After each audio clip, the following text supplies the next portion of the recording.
नमस्कार दोस्तों, आप देख रहे हैं वेब वार्ता न्यूज़ एजेंसी। आज एक बहुत ही महत्वपूर्ण विषय पे आप लोगों के साथ बात करना चाह रहा था मैं। और वो विषय ये है कि यूनाइटेड स्टेट्स के प्रेसिडेंट डोनाल्ड ट्रंप साहब ने ये कहा है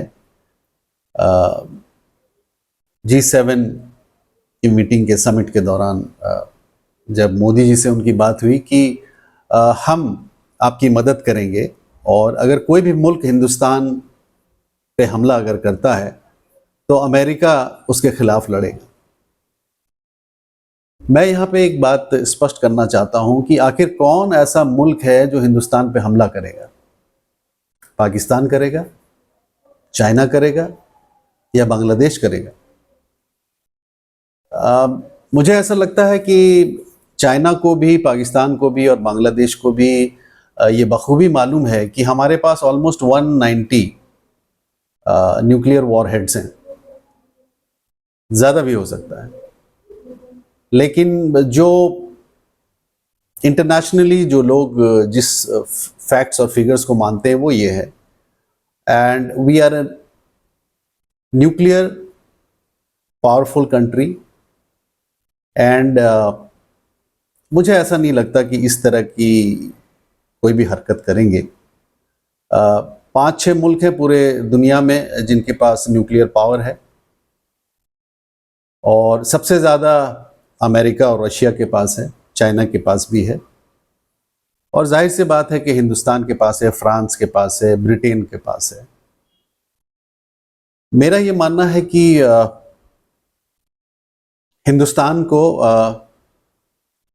किसी भी तरीके का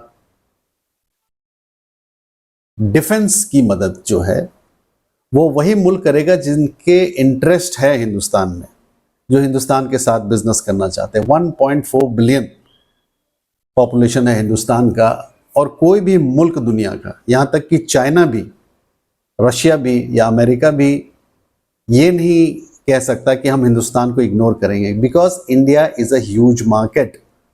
उनके प्रोडक्ट्स यहाँ पे बिकते हैं, तो एक बिजनेस का जो मोमेंटम है वो हिंदुस्तान के जरिए बना रहता है। इसलिए nobody can afford to ignore India. और जाहिर सी बात है, चाहे वो आप मेडिकल फैसिलिटी की ले लें, हिंदुस्तान के टॉप डॉक्टर्स अमेरिका में लोगों की सेवा दे रहे हैं, वो डॉक्टर्स हैं, उनकी ट्रीटमेंट कर रहे हैं। 2 नाम है, दुनिया को मालूम है, सुंदर पिचाई और सत्या नडेला।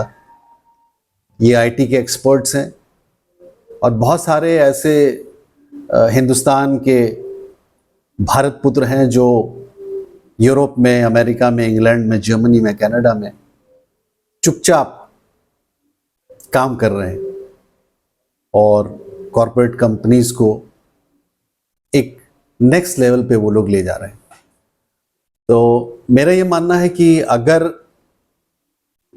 अमेरिका को इस बात का इल्म है कि कोई ऐसा मुल्क है जो हिंदुस्तान के खिलाफ कोई काम कर सकता है, तो मेरा ये मानना है कि अगर डोनाल्ड ट्रंप ये क्लेम करते हैं कि हमारे honourable prime minister Narendra Modi साहब उनके अच्छे मित्र हैं, तो उनको बता देना चाहिए कि ऐसा कौन सा मुल्क है जो इस तरह के मंसूबे को पाल रखा है या कुछ कर रहे हैं। तो मेरा ये मानना है कि आज की तारीख में जो ऑयल क्राइसिस था, because of Iran, Israel and America, वो जो एक ट्रायंगल बना था वॉर का साउथ एशिया में, वेस्ट एशिया में, तो उस चीज़ को एक विराम मिला है, एक सीज फायर हुआ है। और मुझे ऐसा लगता है कि जो डेवलप्ड कंट्रीज हैं, specially Russia and America, they have felt that if the ships don't move, there progress will be in stand by mode. तो कोई भी कंट्री अफोर्ड नहीं कर सकता है वॉर लंबे समय तक।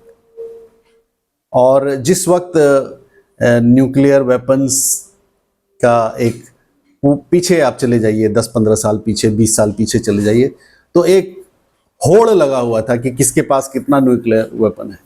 लेकिन जब डेवलप्ड कंट्रीज के जो लीडर्स हैं, जब उनको ये एहसास हुआ कि आखिर वो क्या बना रहे हैं, और अगर वो ट्रिगर होता है तो we will lose this planet, we have just one earth, we do not have two earth.